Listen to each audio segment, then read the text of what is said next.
नमस्कार दोस्तों, आप सभी का स्वागत है हमारे YouTube चैनल पे।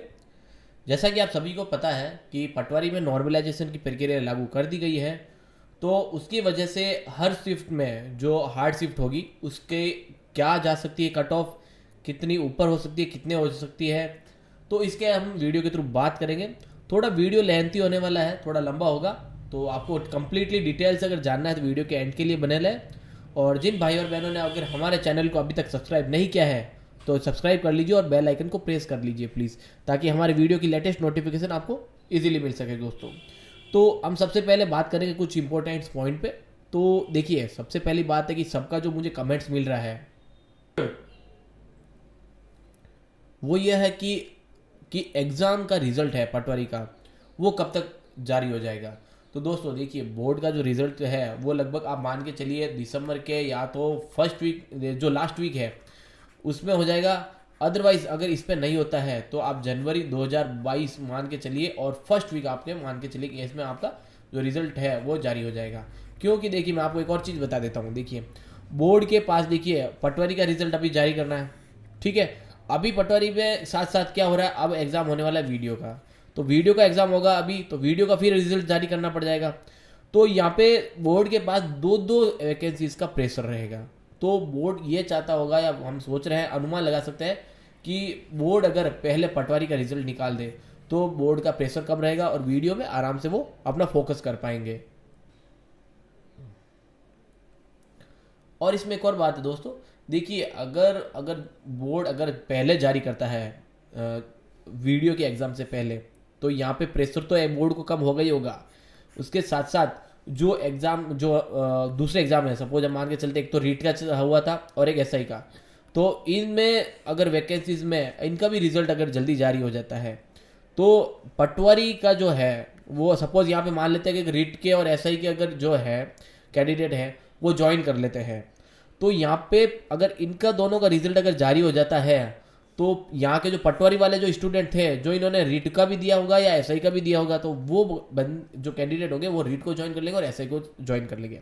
अदरवाइज क्या होगा कि सपोज अगर पहले बोर्ड अगर पटवारी का रिजल्ट निकालता है और उसके बाद अगर रीट का निकलता है या एसआई का निकलता है, तो क्या होगा कि ये दोनों जो रीट और एसआई के जो कैंडिडेट होंगे वो यहाँ पटवारी के पोस्ट छोड़ के यहाँ पे ज्वाइन कर लेंगे। तो फिर घूम फिर के देखना होगा कि यहाँ पे जो पटवारी के पोस्ट होगी, वो जगह होगी, वो खाली हो जाएगी। तो यहाँ पे भी एक बहुत बड़ी बात बन सकती है ना दोस्तों। तो हम एक्सपेक्ट करते हैं कि अगर रिजल्ट है वो पहले ही अगर रीट या एसआई का जारी हो जाए तो और भी अच्छी बात होगी, ठीक है। तो हम चलते हैं सबसे पहले, और हम देखिए इस बात करेंगे, इसमें हम आंकड़ों की और के साथ साथ उसमें एक हम फॉर्मूला यूज़ करेंगे कि पर्टिकुलर सब्जेक्ट में किसके कितने मार्क्स हो सकते हैं, किसके कितने रॉन्ग होंगे, तो क्या हो सकता है, कितनी कट ऑफ हमें देखने को मिल सकती है। तो देखिए, यहाँ पे हम सबसे पहले बात कर रहे हैं मैथ एंड रीजनिंग की, ठीक है। आपको अगर सपोज हम मानते हैं जो अच्छे तैयारी करके जो पटवारी में गए थे, अच्छे तैयारी करके, जिन्होंने वेल स्टडी करी हो, अच्छे इंस्टीट्यूट ज्वाइन करके उन्होंने खूब पढ़ाई की और रात दिन मेहनत करी हो, तो हम उनकी अगर बात करते हैं तो उन्होंने अगर टोटल क्वेश्चन अगर अटेंड किए होंगे तो वो किए होंगे 45, ठीक है दोस्तों। तो 45 उन्होंने क्वेश्चन अटेंड किए, सॉरी टोटल क्वेश्चन थे 45, सॉरी माई मिस्टेक। तो जो टोटल क्वेश्चन थे मैथ एंड रीजनिंग में वो थे 45, ओके। अब यहाँ पे उन्होंने अगर मान के चलते हैं, अगर उन्होंने अच्छी तैयारी करने के बाद उन्होंने अगर अटेंड किए होंगे तो वो किए होंगे 40 से 43। तो हम ये मान के चलते हैं 40 से 43 के बीच का। अब उन्होंने अगर मान के चलते हैं अगर रॉन्ग अगर हुए होंगे, रॉन्ग तो गलतियाँ हुई होगी, ठीक है, तो यार रॉन्ग अगर मान के चलते हैं तो 3 से कितना भी अच्छे से पढ़ के आए हो, रॉन्ग तो हो ही सकता है ना। क्योंकि इस बार हमें देखने को मिला था कि जो एग्ज़ाम के क्वेश्चन थे वो तो ईजी थे, लेकिन उनके जो आंसर दिए गए हुए थे ना वो मैनिपुलेट वाले थे। उसकी वजह से क्या होता था कि यहाँ पे जो स्टूडेंट थे, कैंडिडेट थे ना, वो यहाँ पर कन्फ्यूजन हो रहे थे मैनिपुलेट की वजह से, और वो रॉन्ग करके आगे थे। और यहाँ पर हमें देखने को मिला था कि सिली मिस्टेक भी हुई होगी, 1 या 2 नंबर की तो मान के चलिए सिली मिस्टेक है ना, 1 या 2 नंबर की तो डेफिनेटली अच्छी तैयारी करने के बावजूद भी होगी, क्योंकि एग्जाम का प्रेशर रहता है, इधर से पेपर का पैटर्न भी नहीं पता था, तो उसकी वजह से मान के चलते 1 या 2 नंबर का तो डिफरेंस रह सकता है। तो 1 या 2 नंबर का हम ये सब अगर प्लस माइनस जोड़ बाकी गुणा भाग करते हैं तो अगर राइट जो क्वेश्चन निकलता है वो निकलता है 36 से 40 क्वेश्चन, ठीक है दोस्तों। तो इतने अगर आप अटेंड करके आते हैं अच्छी तैयारी के बाद, तो जो मैथ और रीजनिंग की जो रेंज अगर हम बनाते हैं अभी, तो वो बनती है 66 से 76। ये हमारी एक रेंज देखने को मिल सकती है। ये हम सिर्फ बात करें मैथ एंड रीजनिंग की, ठीक है। हम कट ऑफ के भी जाएंगे, लेकिन इसके पहले हम एक थोड़ा फॉर्मूला सीख लेते, समझ लेते हैं कि कट ऑफ क्या से क्या हो सकती है। ये हम एक फॉर्मूला समझने के बाद अब हम बात करते हैं नेक्स्ट की। तो अगर हम इंग्लिश की बात करते हैं तो इंग्लिश में टोटल क्वेश्चन थे 10, सभी को पता है। अगर उसमें से अगर अटेंड किए होंगे, ओवरऑल अटेंड भी मान के चलते हैं अच्छी तैयारी के बाद, तो 7 से 9 किए होंगे।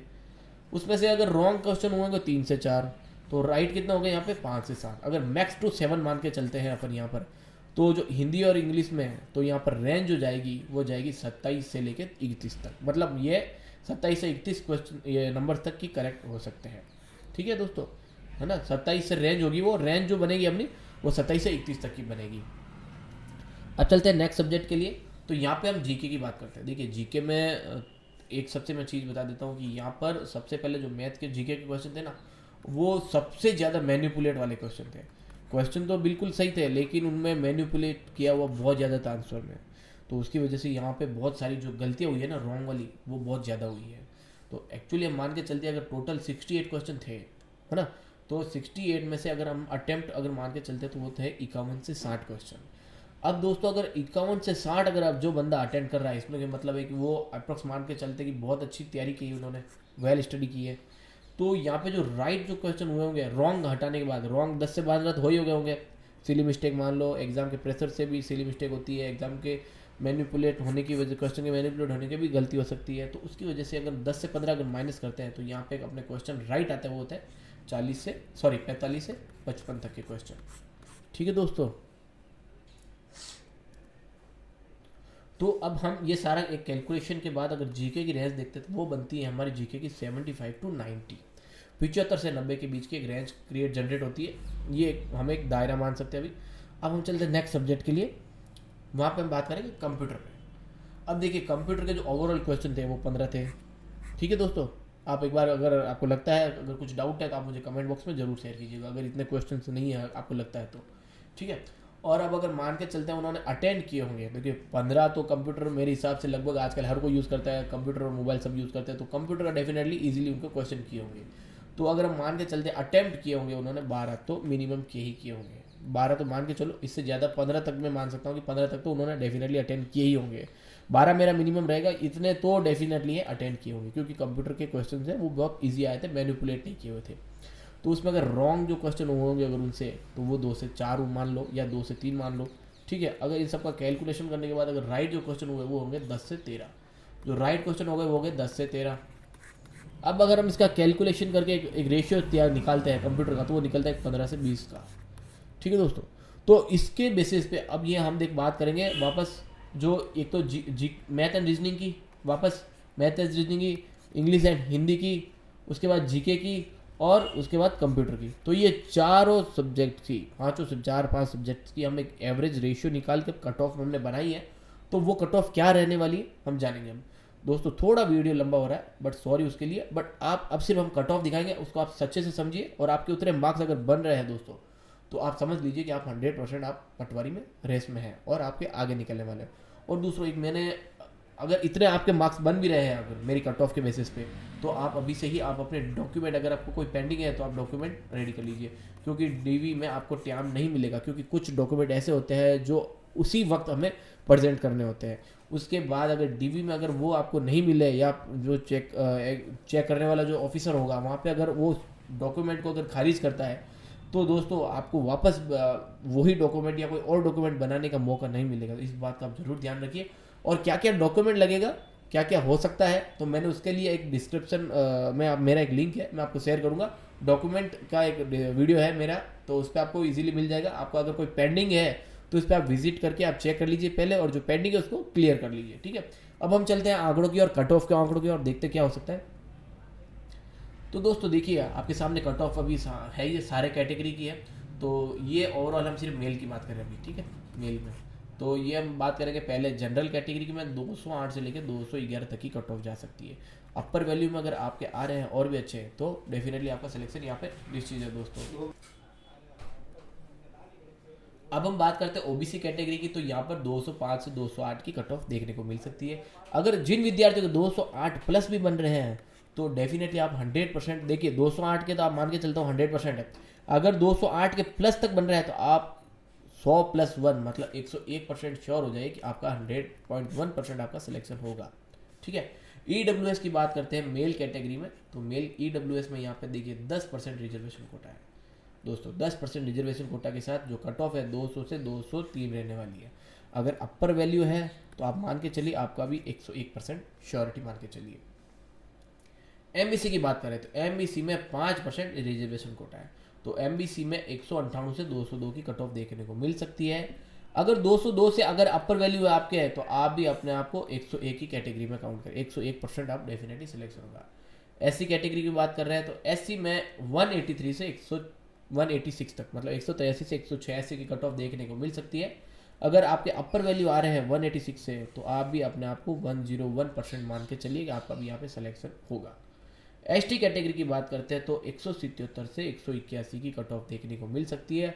अगर अपर वैल्यू में 1 या 2 नंबर भी आपके आ रहे हैं तो बहुत बात है, अच्छी बात है, और 101% मान के चलिए आपका भी सिलेक्शन यहाँ पे निश्चित है। एक और खास चीज़ दोस्तों, देखिए नॉर्मलाइजेशन होगा यहाँ पर, ठीक है। नॉर्मलाइजेशन अब कौन सी शिफ्ट में होगा, किस बेसिस पे होगा, क्या एक मेथड यूज़ करेगा बोर्ड, वो भी ना तो मैं बता पाऊंगा ना कोई और यूट्यूबर बता पाएगा, ठीक है, और ना कोई टीचर बता पाएगा। सिर्फ बोर्ड ही डिसाइड कर पाएगा कि एक्चुअल में नॉर्मलाइजेशन किस शिफ्ट में होगा और क्या मेथड वो यूज़ करेंगे। तो यहाँ पे उन लोगों को फ़ायदा होगा जिनकी शिफ्ट हार्ड गई थी। और यहाँ पे हमें एक और चीज़ पता है कि 23 को जो एग्ज़ाम हुआ था उनका सिर्फ एक मैक्सिमम वहाँ पे महिला ही थी, तो यहाँ पे हमें फीमेल थी, इसलिए यहाँ पे उनको यहाँ पे कम फायदा मिलेगा। और बाकी शिफ्ट थी उनको यहाँ पे मतलब 23 में सेकंड शिफ्ट और 24 की फर्स्ट शिफ्ट में उनको ज़्यादा फायदा मिलेगा दोस्तों, ठीक है।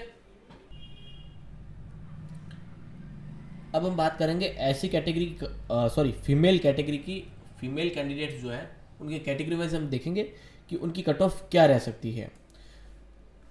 तो देखिए दोस्तों, यहाँ पे फीमेल कैंडिडेट की हम कट ऑफ रखे हैं, तो यहाँ पर जनरल की जो जाने वाली है वो 185 से 188, 185 से 188 की जनरल फीमेल के लिए कट ऑफ जा सकती है पटवारी में। और OBC में यहाँ पे 183 से 185, 183 से 185 में कट ऑफ जो OBC में है वो देखने को मिल सकती है इस बार। और EWS में 10% रिजर्वेशन कोटा के साथ यहाँ पर 178 से 182 की कट ऑफ हमें देखने को मिल सकती है। उसी के साथ साथ SC फीमेल कैटेगरी की हम बात करते हैं तो 155 से 158 की कट ऑफ देखने को मिल सकती है, और ST में 152 से 155 की। देखिए दोस्तों, इसमें एक आप चीज़ है जो अपर वैल्यू है ना, तो आप देखिए अभी नॉर्मलाइजेशन की प्रक्रिया तो अभी पता है आपको, उसके बेसिस पे आपके रिजल्ट जारी होगा। तो अब आपको इसमें क्या करना है, आपको 1 नंबर या 2 नंबर आपको प्लस माइनस करते हुए चलना है। मतलब आप ये सोच लीजिए कि अगर आपके 1 नंबर भी अगर आपके ऊपर आ रहे हैं तो आप ये मान लीजिए कि अगर आप 101% श्योर हो जाइए। आप अगर देखिए 185 बन रहे हैं तो आप 100% श्योर हो जाएगी, आपका लगेगा। अगर 188 उसके साथ प्लस में है आपका तो आप ये सोच लीजिए कि 101 आपका 100.1% सिलेक्शन निश्चित है दोस्तों। इनका भी अपर वैल्यू में 101 मान लीजिए, 182 में भी अपर वैल्यू में 101 मान लीजिए, और 158 में भी एक नंबर भी ज़्यादा है तो अब अपर वैल्यू में 1 नंबर भी ज़्यादा है तो आप 101% मान लीजिए, और 155 में भी है तो आप 101% मान लीजिए कि आपका सिलेक्शन यहाँ पे दोस्तों निश्चित होने वाला है। और जिन दोस्तों के अगर इनके वैल्यू भी नहीं आ रहे हैं, इनके आसपास भी नहीं आ रहे हैं, 1 या 2 नंबर भी नहीं बन पा रहे नज़दीक में, ठीक है दोस्तों, तो इतने ये हमारे मिनिमम रेंज है। अगर इतने नहीं बन रहे हैं तो अभी से ही दोस्तों आप वीडियो की तैयारी में लग जाए। देखिए ज़्यादा टाइम नहीं है, बट मैं मान सकता हूँ कि अगर आप इतने स्कोर कर रहे हैं इसके अप्रोच, मतलब हम मान के चलते हैं अगर जनरल में अगर 185 हमने मिनिमम रखा है, तो अगर फीमेल कैंडिडेट की बात करें हम यहाँ पर, तो फीमेल कैंडिडेट अगर 185 लेके आ रहे, यहाँ पर नहीं लेके आ रहे, अगर 180 लेके आ रहे हैं तो इसका मतलब है आपने अच्छे से तैयारी करी है। कुछ सिली मिस्टेक है, कुछ गलतियों की वजह से आपके यहाँ पे रिच नहीं कर पाए उस नंबर पे जितना रिक्वायरमेंट है। तो अगर आपने इतनी अच्छी तैयारी की है तो डेफिनेटली आप इसी तैयारी को और अच्छा करके आप थोड़ा वीडियो में ज्वाइन कर सकते हैं, और जो यहाँ पर पटवारी में जो गलती करी है वो वीडियो में फिर से ना दोहराएं, ताकि आपका सिलेक्शन वीडियो में कोई भी ना रोक सके, ठीक है। तो मेरे द्वारा अगर कट ऑफ की जानकारी अगर आपको अच्छी लगी हो तो प्लीज़ चैनल को सब्सक्राइब करें, वीडियो को लाइक करें और अपने दोस्तों के बीच में शेयर कीजिए। और एक बार मैं फिर से दोहराऊंगा दोस्तों, अगर आपके नंबर इतने बन रहे हैं तो डॉक्यूमेंट के वैलिडेशन के लिए क्या क्या रिक्वायरमेंट है उसका वीडियो मैंने डिस्क्रिप्शन में आपको लिंक शेयर करूंगा, एक बार आप अच्छे से चेक कर लीजिए और अपने दोस्तों में भी शेयर कीजिए। जय हिंद, जय भारत।